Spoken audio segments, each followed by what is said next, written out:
साहब अम्बेडकर ने लोकतंत्र का अधिकार दिया, ये महिलाएं मेरी माँ को यहाँ बैठने का अधिकार दे दिया, आपको बैठने का अधिकार दे दिया, मुझे बोलने का अधिकार दे दिया, इन सबको अच्छे अच्छे कपड़े पहनने का अधिकार दे दिया। सुनाइए, इससे आगे हमें बढ़ना चाहिए था, हम नहीं बढ़े। हम बड़े मनवादी व्यवस्था में बढ़े। बाबा साहब अम्बेडकर ने कहा था जाओ अपने घर की दीवारों पर लिखो कि हम इस देश के शासक हैं। अब देखो अपने घर की दीवारों पर जाकर देखना आज क्या लिख रखा आप लोगों ने, किस चीज की तस्वीरें चिपका रखी है, देखना जाकर के। मुझे बताने का सकता ही नहीं है। मैं बताऊंगा तो लोग कहेंगे ये भाई ये तो भीम आर्मी के लोग उल्टा सीधा बोलते हैं।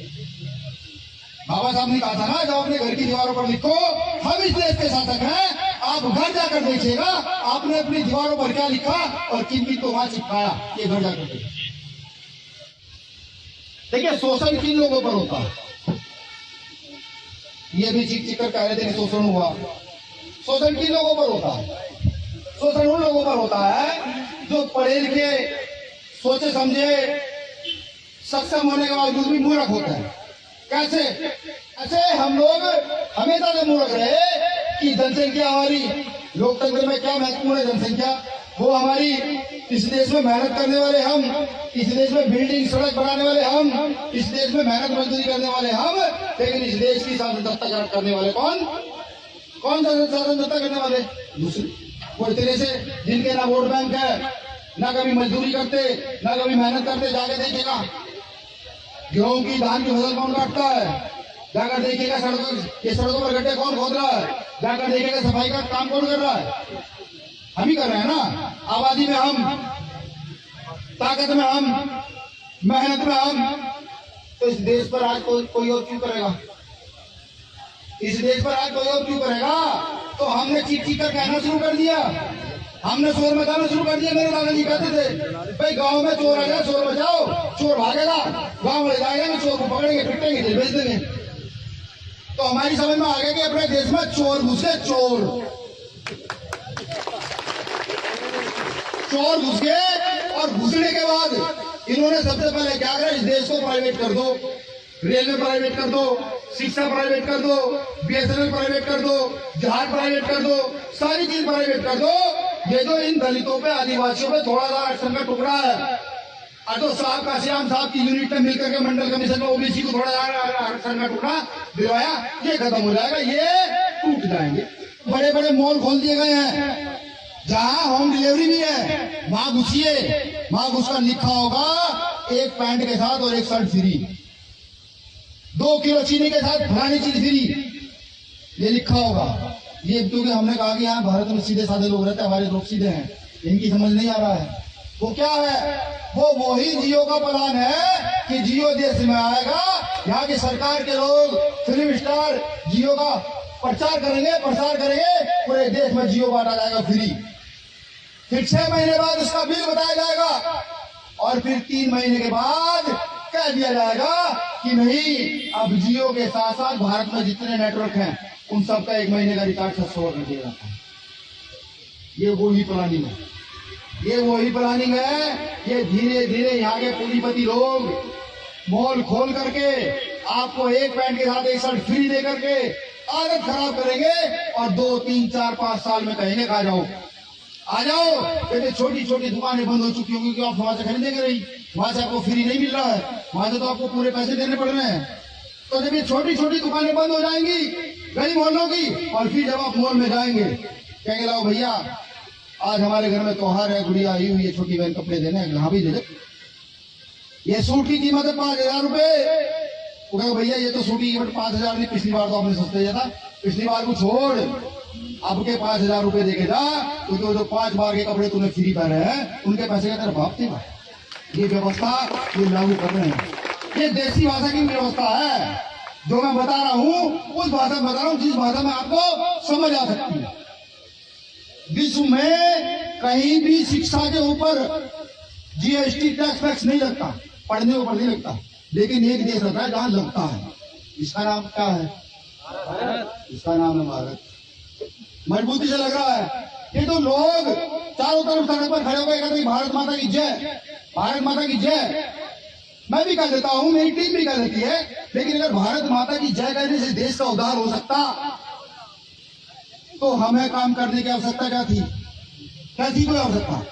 भाई एक ही नारा होता भारत माता की जय, भारत का हो क्या? नहीं, भारत की उन्नति तब तक नहीं हो सकती, भारत उन्नत तब तक नहीं हो सकता जब तक भारत में रहने वाला प्रत्येक व्यक्ति अपने आप को सुरक्षित, अपने आप को मजबूत महसूस न करने लगे। जब तक भारत के प्रत्येक व्यक्ति में एक समानता का एहसास न आ जाए, तब तक भारत के उन्नत होने का बात नहीं है।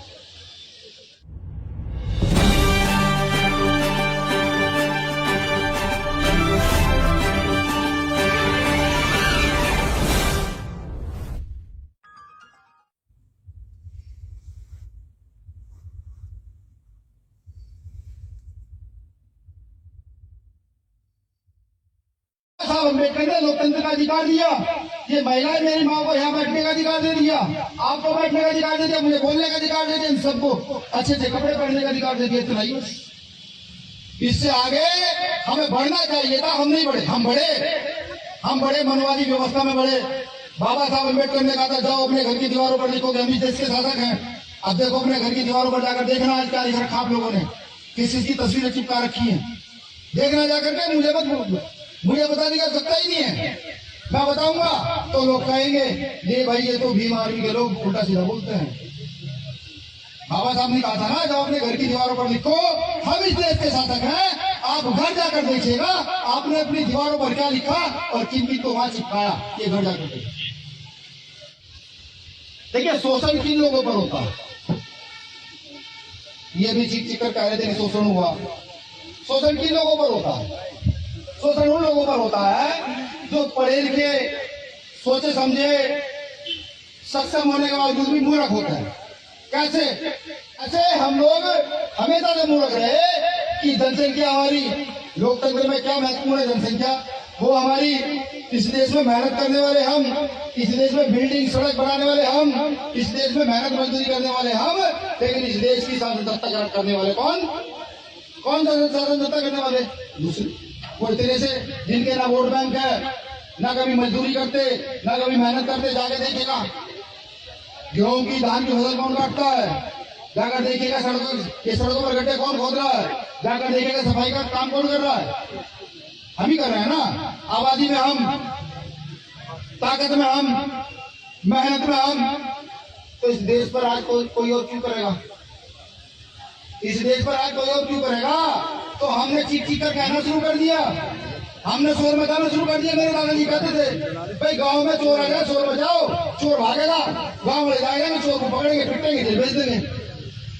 तो हमारी समझ में आ गया कि अपने देश में चोर घुसे, चोर घुस गए, और घुसने के बाद इन्होंने सबसे पहले क्या करा, इस देश को प्राइवेट कर दो, रेलवे प्राइवेट कर दो, शिक्षा प्राइवेट कर दो, बीएसएनएल प्राइवेट कर दो, जहाज प्राइवेट कर दो, सारी चीज प्राइवेट कर दो।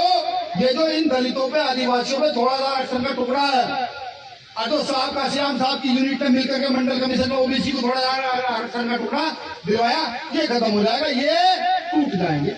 बड़े बड़े मॉल खोल दिए गए हैं जहां होम डिलीवरी भी है, वहां घुसिए, वहां घुसकर लिखा होगा एक पैंट के साथ और एक शर्ट फ्री, 2 किलो चीनी के साथ फलानी चीज फ्री, ये लिखा होगा। ये क्योंकि हमने कहा कि यहाँ भारत में सीधे साधे लोग रहते हैं, हमारे लोग सीधे हैं, इनकी समझ नहीं आ रहा है। वो क्या है? वो वही जियो का प्लान है कि जियो देश में आएगा, यहाँ की सरकार के लोग, फिल्म स्टार जियो का प्रचार करेंगे, प्रसार करेंगे, पूरे देश में जियो बांटा जाएगा फ्री। फिर 6 महीने बाद उसका बिल बताया जाएगा, और फिर 3 महीने के बाद कह दिया जाएगा कि नहीं, अब जियो के साथ साथ भारत में जितने नेटवर्क हैं उन सबका 1 महीने का रिचार्ज 600 कर दिया जाता है। ये वही प्लानिंग है, ये वही प्लानिंग है। ये धीरे धीरे यहाँ के पूंजीपति लोग मॉल खोल करके आपको एक पैंट के साथ एक शर्ट फ्री दे करके आदत खराब करेंगे, और 2, 3, 4, 5 साल में कहेंगे आ जाओ आ जाओ। क्योंकि छोटी छोटी दुकानें बंद हो चुकी होंगी, आप वहां से खरीदेंगे नहीं, वहां से आपको फ्री नहीं मिल रहा है, वहां से तो आपको पूरे पैसे देने पड़ रहे हैं। तो जब ये छोटी छोटी दुकानें बंद हो जाएंगी गली मोहल्लों की, और फिर जब आप मॉल में जाएंगे कहेंगे लाओ भैया आज हमारे घर में त्योहार है, गुड़िया आई हुई है, छोटी बहन कपड़े देने हैं, हाँ भी दे दे। ये सूट की कीमत है 5,000 रुपए। वो कहे भैया ये तो सूट की कीमत 5,000 नहीं, पिछली बार तो आपने सस्ते दिया था, पिछली बार को छोड़, अब के 5,000 रुपए देके जा, क्योंकि वो जो 5 बार के कपड़े तूने फ्री पहने हैं उनके पैसे का तेरा बाप देगा। ये व्यवस्था ये लागू कर रहे हैं। ये देसी भाषा की व्यवस्था है जो मैं बता रहा हूं, उस भाषा में बता रहा हूं जिस भाषा में आपको समझ आ सकती है। विश्व में कहीं भी शिक्षा के ऊपर जीएसटी टैक्स वैक्स नहीं लगता, पढ़ने के ऊपर नहीं लगता, लेकिन एक देश होता है जहां लगता है। इसका नाम क्या है? इसका नाम है भारत। मजबूती से लग रहा है। ये तो लोग चारों तरफ सड़क पर खड़े होकर कहते हैं भारत माता की जय, भारत माता की जय। मैं भी कह देता हूं, मेरी टीम भी कह देती है, लेकिन अगर भारत माता की जय कहने से देश का उद्धार हो सकता तो हमें काम करने की आवश्यकता क्या थी? क्या थी कोई आवश्यकता? भाई एक ही नारा होता भारत माता की जय, भारत का उद्धार हो गया। नहीं, भारत की उन्नति तब तक नहीं हो सकती, भारत उन्नत तब तक नहीं हो सकता जब तक भारत में रहने वाला प्रत्येक व्यक्ति अपने आप को सुरक्षित, अपने आप को मजबूत महसूस न करने लगे। जब तक भारत के प्रत्येक व्यक्ति में एक समानता का एहसास न आ जाए, तब तक भारत के उन्नत होने का बात नहीं है।